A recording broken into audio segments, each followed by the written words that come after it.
Good afternoon, sir. Sir, I have two questions. So the first one is that just like there is a concept of minimum wage, do you believe that there should be a concept of maximum wealth? Because the riches of our society are just like black holes, sucking all the resources from the society. Though they seem to be ethically and legally correct, at the end of the day, the large heaps of wealth make no sense to me when I see the tremendous poverty rampant in our society. Right. Just as it is wonderful to have a minimum wage, hmm, the corresponding idea should not be maximum wage but proportional resources. Now we'll go into that. Proportional resources. When you say maximum wage, what you mean is that there ought to be an upper limit on how much wealth a single individual can own, right? No, there can be a better idea. The idea is proportional resources. Resources proportional to what? Proportional to the importance of work that you are doing. This would be the Vedantic view on that. This would be the right, deep, and informed view on wealth distribution or income distribution. You see, who am I? Who are you? And what do we therefore want? We are conscious beings, right? Obviously. So we are consciousness. And what do we want? We want this consciousness to rise, to be higher, to be better, and to be more free. If that's what we want, what do we require? We require resources. Because for whatever you want to do as an embodied being, you require resources of all kinds. And that's the only proper use of resources. Elevation of human consciousness. There is no other right use of resources. Resources are not meant to just entertain you, feed you, fatten you, comfort you, keep you secure. No. That's an improper, and if not improper, then a very secondary use of resources. Right? The right use of money or any other kind of resources, it has to be used towards the elevation of one's consciousness. And when I say one's consciousness, I mean entire mankind. Right? So how much money should you have? It should be proportional to your intention to use it in the right direction. If you are using your money towards the elevation of your consciousness and social consciousness and global consciousness, if you are using it towards the right reasons, if your objectives are correct and pure, then there should be no upper limit to the funds that should flow to you. Whereas if you intend to consume wealth just for personal gratification, then you do not deserve even a penny. Maybe all that you deserve is the minimum wage lower limit.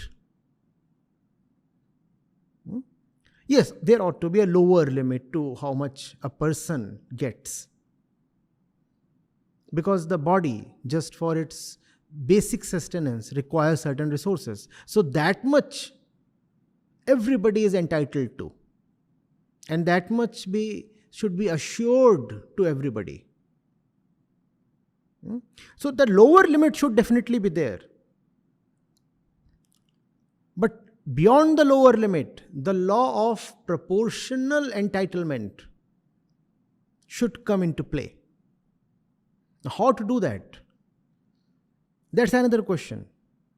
Even if it is difficult to devise a method or a formula, we have to try because it's a very worthy goal. Once resources, money, power, reach start coming to the right people, the face of this earth will change in no time. The entire problem today is that very, very undeserving people are hoarding billions and trillions of dollars, whereas the right causes are suffering for want of resources. This discrepancy has to be corrected. And there is no way to correct it than by applying the law of proportional entitlement. The question has to be, if you have money, what are you going to use it for? That has to be the question. Private property is just not a private concern, because the way one uses money affects the society in a huge way. So it is not a personal matter at all. In fact, even the fact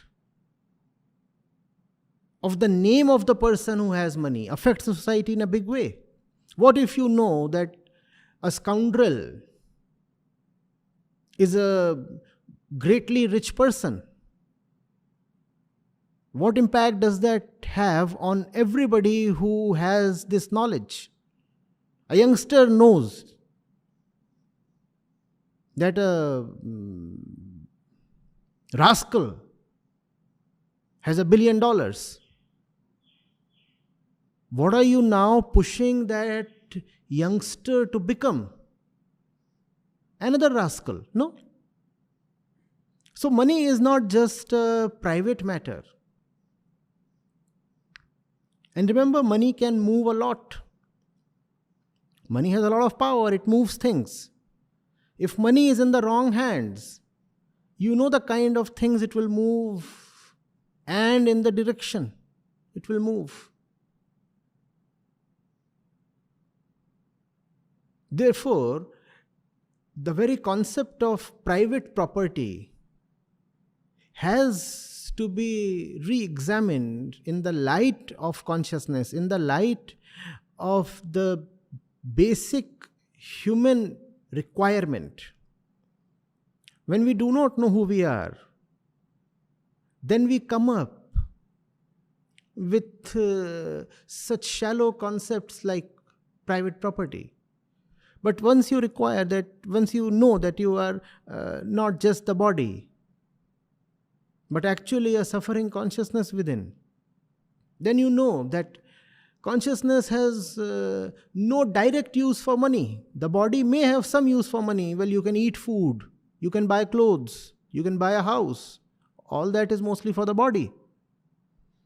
But it's not money that the consciousness requires. It requires something else. It requires understanding and it requires liberation. Money cannot get you that. Not at least directly. Therefore, money has to be used as a right resource, not as an end, but as a medium. The end is liberation. If liberation is the end, and if we all need to be liberated, then money has to go to places that are aiding, facilitating liberation. Are you getting it? Now, in the light of this discussion, look at the world. Look at the points that command money. Look at the ideologies that govern money. The corporations that are the richest. The individuals with the highest net worths. Think of them and ask yourself, if these are the people and the powers and the governments and the organizations that are ruling money, what are they doing to mankind with the money that they are ruling? Because money is a great power in the material sense.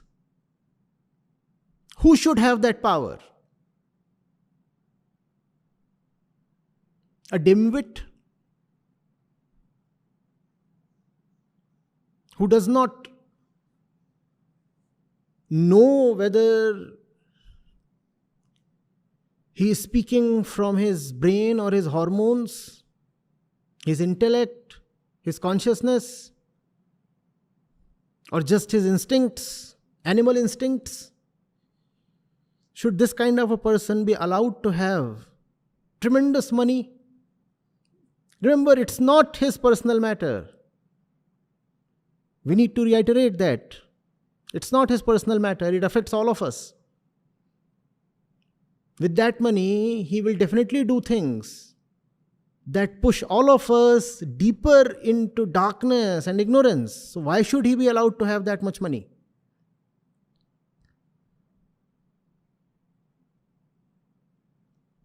Are you getting it?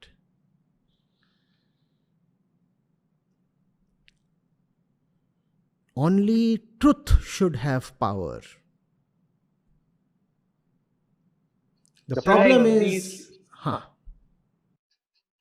so like these, you're saying that money possesses a lot of power, and the way the rich people use money basically makes a blueprint in in the youth of this generation, that Obviously. what they will do if they were so rich, and Obviously. and eventually in the progress of life they intend to go towards that direction to some extent You see, you have billions with of whatever money they dollars, get. you have billions of Yes. dollars, and you very well know that if you wipe out a jungle, you will get access to a lot of mineral resources that lie in the soil beneath the trees. With your billions, you can buy out a government and then you can buy out that jungle as well. Huh? And wipe it clean from existence. Now that's what money can do. That's what money can do. And that's what money is doing. So, should money be allowed to stay with those whose levels of consciousness are pretty dim? So I just have a one small question. Like the Westerners are showing an increasing interest in Indian culture, owing to its roots with spirituality, but the young, even the older Indian generation, is showing an increasing drift towards the Western world. Talking about Indian culture, it has been restricted to rituals and ceremonies. The holy places have become a destination of mere travel and enjoyment. Nobody talks about the lost spirituality. What are your views on it? That's what. Unless you bring out the real spirit of religion, hmm, that is spirituality enshrined in Vedant, why will people listen to you?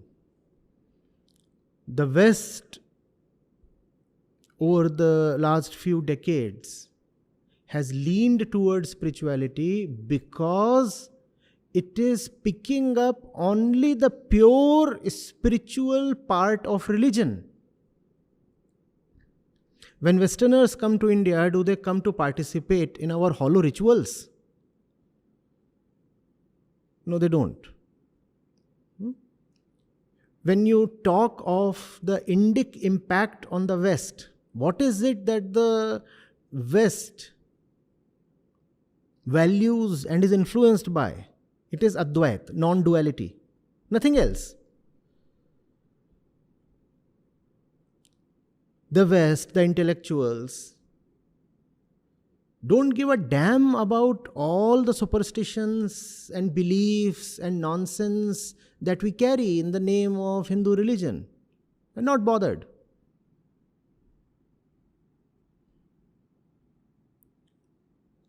To the extent the West respects Hindu religion, it is because of Vedanta. All else they are not interested in. All else they know as hogwash. They'll not come here to enjoy crackers with you. They'll not come here to participate in our superstitions and senseless beliefs. And that's exactly what the young generation is also saying. It is saying we will not participate in the old nonsense.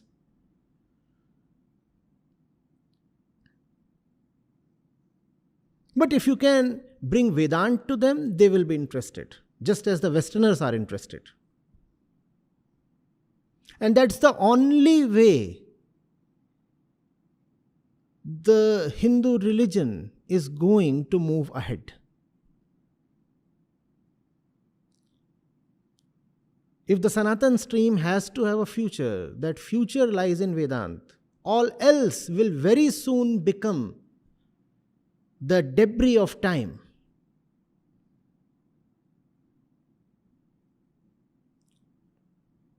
Science and critical thinking will not allow our useless beliefs and traditions to carry on.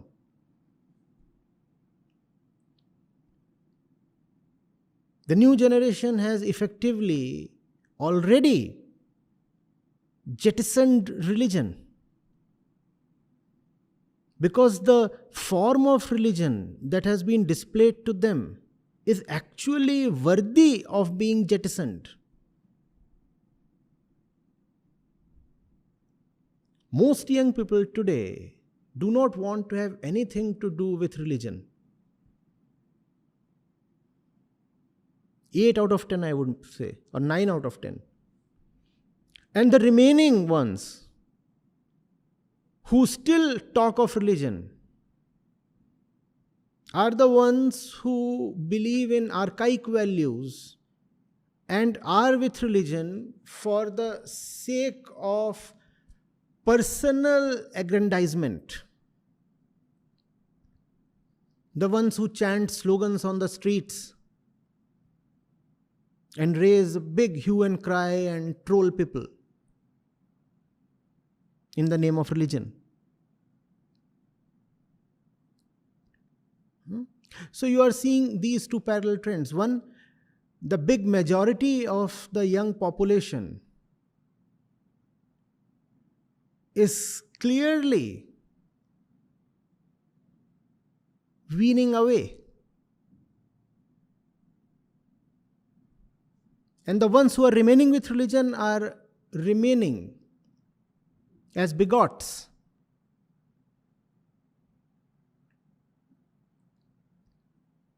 Deluded zealots who know nothing of religion and yet keep shouting religious slogans in a belligerent way.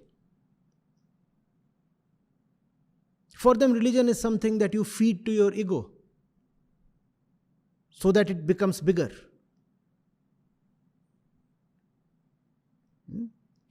The only way, therefore, to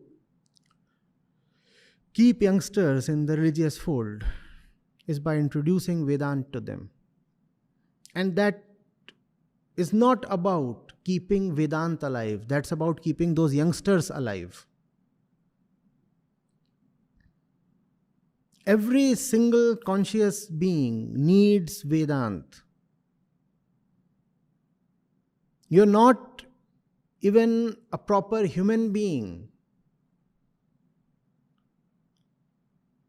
if nobody has brought to you even the idea that the mind is a conditioned thing and there is freedom beyond the mind.